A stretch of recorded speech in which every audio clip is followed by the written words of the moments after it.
Just now I got the camera set up, or about to set it up, but hauled the new motor here. Got it off the motor cradle. Do a little switcheroo, some transmission mounts here. Got to take this shifter off and put on the brand new transmission. And couple them together, put the torque converter to the flex plate or the flywheel and install. It's going to be that fast.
Alright, it's the next morning. Alright, no update. We got the lower part of the blower, the intake on, siliconed it, and then put the upper part, the main part of the blower on, siliconed the meeting point of those two so it could dry. And now we're going to put the exhaust on, fuel line, and some oil in it. Going to make some noise. Yeah, we got the shifter in here. Got to adjust it over. Right there, y'all can see how it used to line up in the middle of that square. Now it ain't in the middle of the square. So we got to move that at the bottom. Then hook up the lines that go to the transmission. And then after that, we're gassing it. Prop y'all up here and get back to y'all when we got it all finished. All right, well, the camera battery went dead on us, and so we went and grabbed a quick lunch, came back, got the headers on, distributors in, plug wires are ran loosely. We'll reroute those, tie those up. Got the bird catcher on, fixing to put some transmission fluid in, motor oil in. Had to build a bracket, which that's done for the transmission. It had a 700 R4 in it. Now it has a turbo 350 manual valve body, blue clutches, 2300 stall converter. That's done. So we're gonna add 4 quarts of transmission fluid, fill the motor up to level on the motor oil, fire it up, let the neighbors know what we're doing, and then kill it. Add more transmission fluid and get ready for a burnout. What oil you putting in there? Ooh, got a little Valvoline here, break-in motor oil with the extra zinc, ZR1. And thanks to Napa, we got some ATF Type F transmission fluid for this bad boy. And we'll take a quick break, time lapse, shoot some smoke out the exhaust. Well, while we're pouring this transmission fluid in, I guess we'll talk about the motor a little bit. Got a 350 small block Chevrolet. These are the same motors as the dirt trackers they run in them. It's basically the same motor, compression ratio.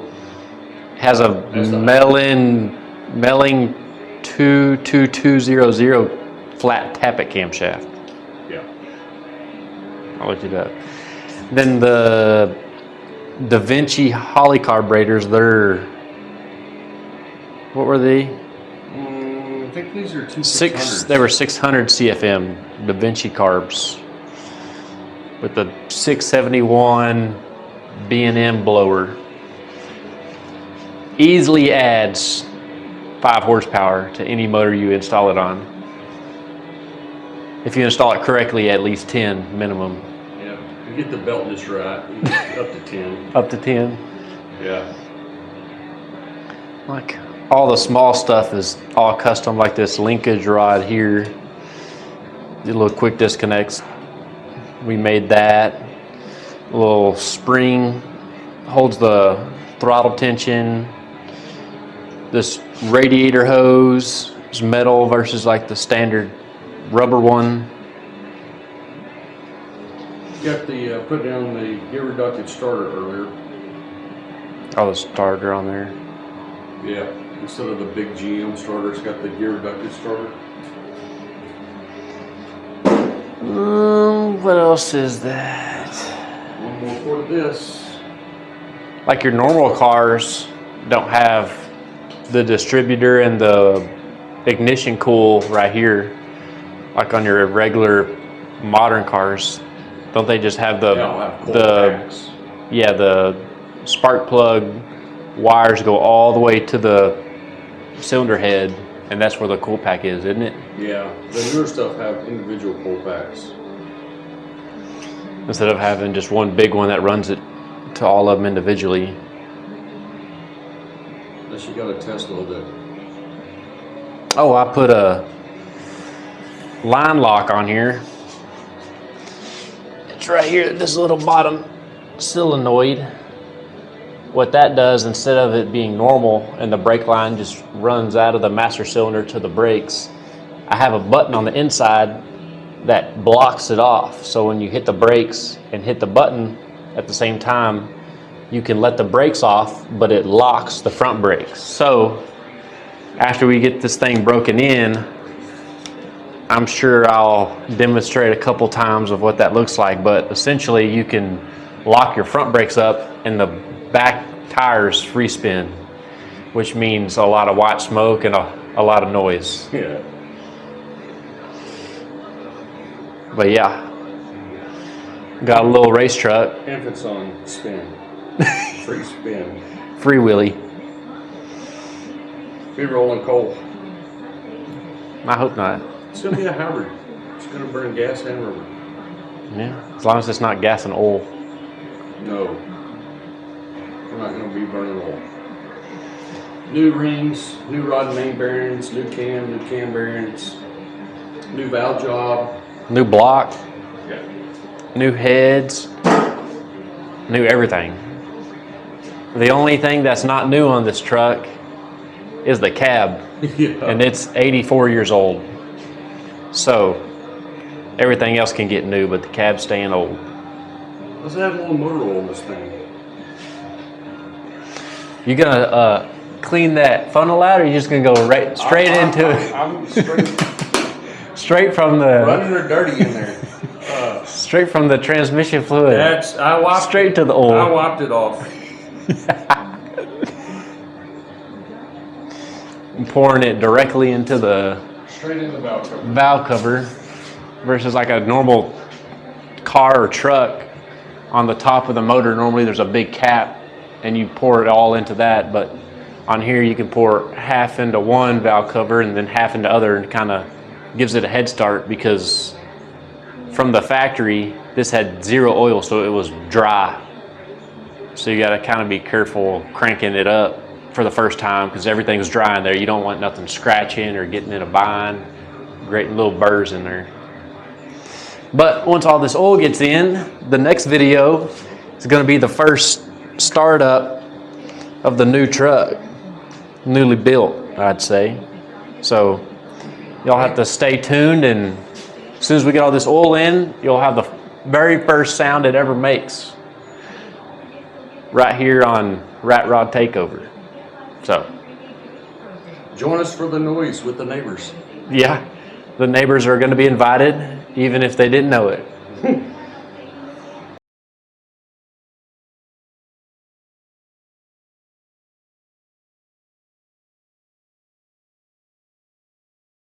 Oh, we're just gonna spin it over with no fuel, just to make sure the starter's lining up with the flywheel good, not grinding, and get a little oil circulating through the motor for the first time. Here we go. You have gas in the carburetor, so it could try to bump. Yeah. No, go ahead and spin it. Get the oil pressure.